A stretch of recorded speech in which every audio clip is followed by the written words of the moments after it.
गरीब साध साध सब नेक हैं, आप अपनी ठोरे।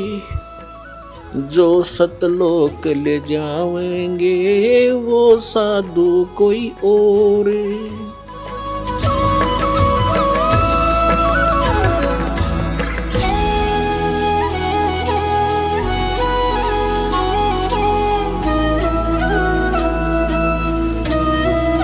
परमपिता परमात्मा पूर्ण ब्रह्म सर्वश्रेष्ठी रचनहार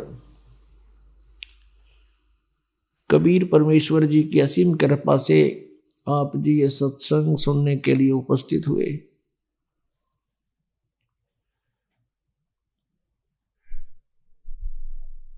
भक्ति मुक्ति के दाता सतगुरु, ये भटकत प्राण फिरंदा, उस साहेब के हुक्म बिना नहीं तरवर पात हिलंदा।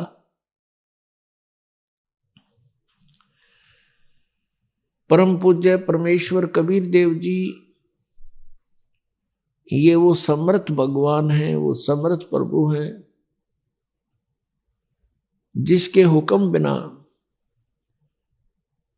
एक पत्ता भी नहीं हिल सकता। उनकी रजा के बिना कोई भी प्राणी सत्संग में नहीं आ सकता। उनकी रजा कैसे हमारे ऊपर हो? परमात्मा आत्मा के साथी हैं, इस मन के नहीं। आत्मा परमात्मा का अंश है, ये परमात्मा के उत्पन्न की हुई है, उसके शरीर से निकली है। इस आत्मा का उससे विशेष लिंक है, विशेष संबंध है। जैसे माता को अपने पुत्र पुत्री कितने प्रिय होते हैं,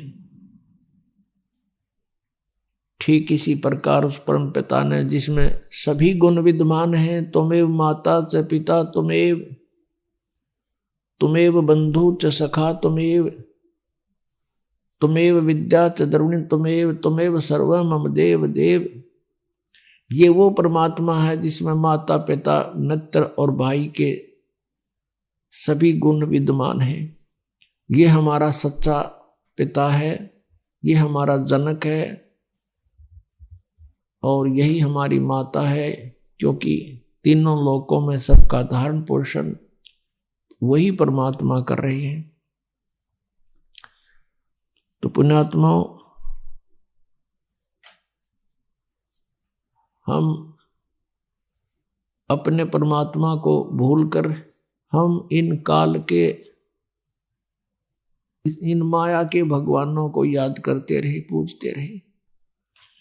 अब उसकी रजा कैसे होगी? आत्मा जब रोती है परमात्मा को, ये मालिक उसके पास पहुंच जाता है।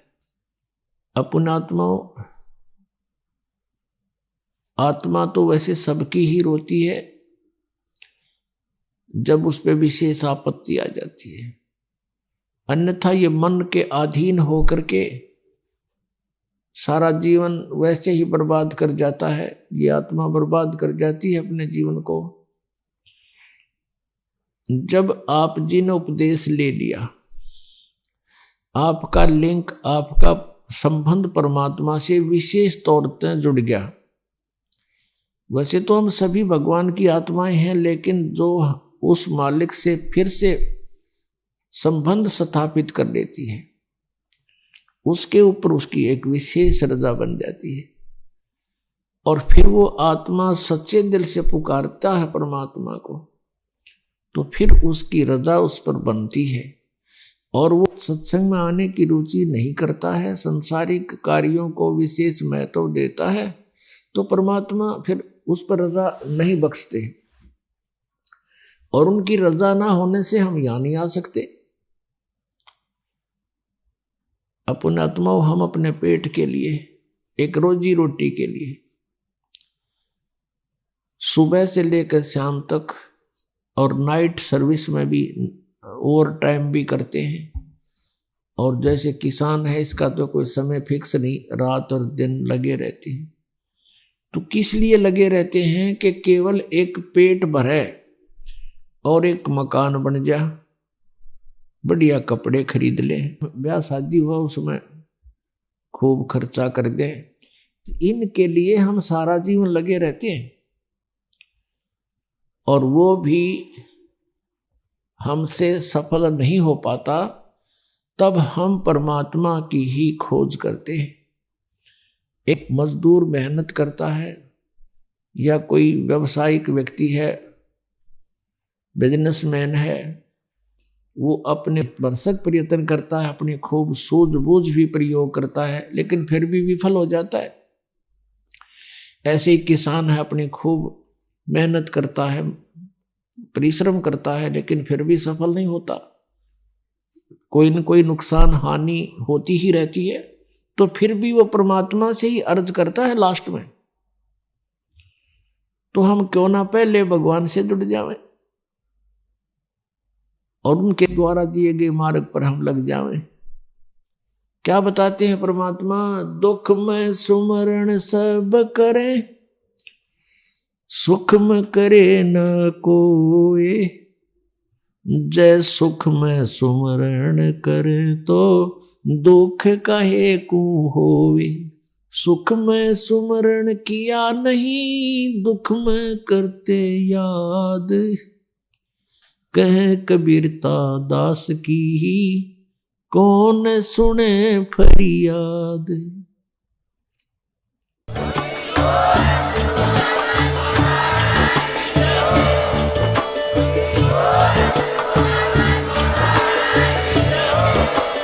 आप सुन रहे थे जगत गुरु तत्वदर्शी संत रामपाल जी महाराज जी के मंगल प्रवचन। अधिक जानकारी के लिए विजिट कीजिए हमारी वेबसाइट www.jagatgururampalji.org। संत रामपाल जी महाराज जी के शुभ आशीर्वाद से पूरे विश्व भर में 500 से भी ज्यादा नाम दीक्षा केंद्र हैं, जिन पर संत रामपाल जी महाराज जी द्वारा ऑनलाइन निशुल्क नाम दीक्षा दी जा रही है। अपने नजदीकी नाम दीक्षा केंद्र का पता करने के लिए संपर्क करें 8222880541।